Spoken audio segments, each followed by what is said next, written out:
What's up, ladies and gents? This is KSigKid, coming at you with another Destiny video. Today, it's Friday, so it's not my day, it's your day. See, I remembered to do it this week, I remembered.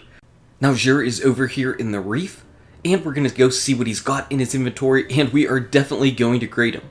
So if you enjoy this video, go ahead and smack that like button, and subscribe to the channel. So it's Iron Banner week, people are going to be doing Iron Banner. Do your Iron Banner, that gear is dropping hot. The gear's dropping, you're going to be getting stuff up to light level 335, and it's going to help you to level up.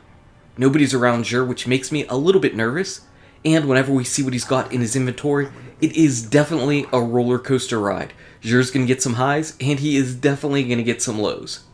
As far as the Titan, we've got the no backup plans, and of course they have shotgun loader on them because you definitely want that. In year 1, absolutely nobody wore these gauntlets. Nobody. They were terrible. In year 2, though, the intrinsic perk where you get a shotgun kill and you get your force barrier makes these things really good.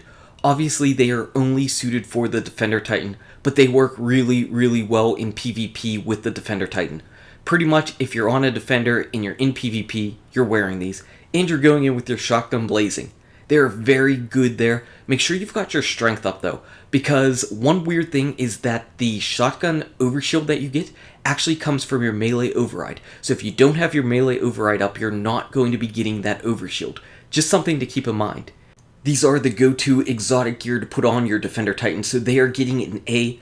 In PvE, they're not terrible, but the Helm of Saint 14 is way better as far as your Defender Titan goes. Though in PvP, these things are extremely strong, so if you're rocking out the Defender Titan, put them on. As far as the Hunter, now we're kind of going to the other end of the spectrum. The ATS-8 Arachnid saw absolutely no use in year 1, just like the no backup plans, and you kind of had some hope whenever this April 12th update came out that we were going to be getting something new on this to make it really useful. So you've got your zoom and extra accuracy, and what they added was it lets you stay in your golden gun a little bit longer. Honestly though, there's really nothing with this that would make me want to pick these over any other exotic piece of hunter gear. If I'm on my gunslinger, I want to rock out the 2-trip mines. I want those young Omkar spines. You're going to get so much more use out of the 2-trip mines than you will out of this extremely situational exotic helmet. It's just not worth your while to put on. Definitely not worth your while to actually buy and utilize. Last time I graded these, I was probably a little bit generous since it was the first time that they were around since the April update.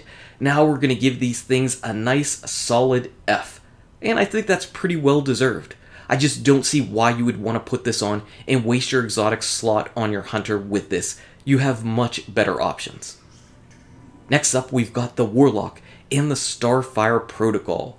So these are really weird. You gain an additional fusion grenade, and typically if you get 2 grenades, I think that is absolutely amazing.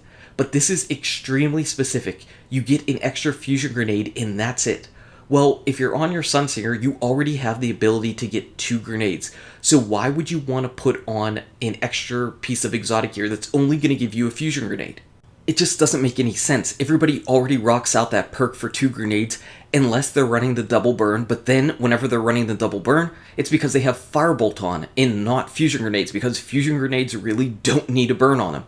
So this is extremely situational. You would have to love Angel of Light to put this on, or not have your Sunsinger fully leveled up. Honestly, other than those 2 specific scenarios, and they're not really great scenarios either, I can't see why you would ever wear this over another piece of exotic gear. Sunbreakers are infinitely better, or the Voidfang Vestments for constantly having your grenade up. These things are going to get a D.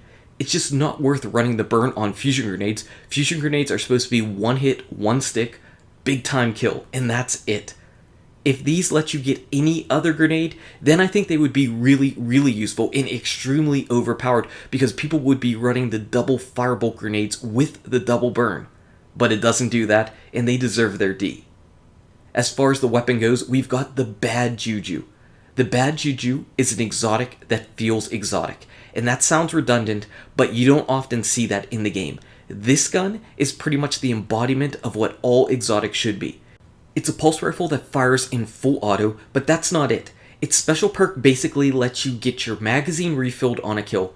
You also gain increased damage after the kill, and your super gets increased after a kill. That's a lot of stuff from one gun. That's a lot of stuff packed into one gun. In PvE, this thing is great, probably the best mobbing weapon in the game, competing with the Zalo Supercell. In PvP, this thing can hold its own as well. This is an easy A for the gun. It's good pretty much everywhere. The only place that it might lack a little bit is when fighting bosses. But I mean, come on. Every gun isn't going to be great in every situation. This gun is definitely worthwhile of a slot in your inventory, in your vault, whatever you want to do with it. You should have this gun in case you need to rely on it for something. Bad Juju, an exotic that feels exotic. And this is what I hope that Bungie would just pretty much be as the blueprint for all exotic guns going forward.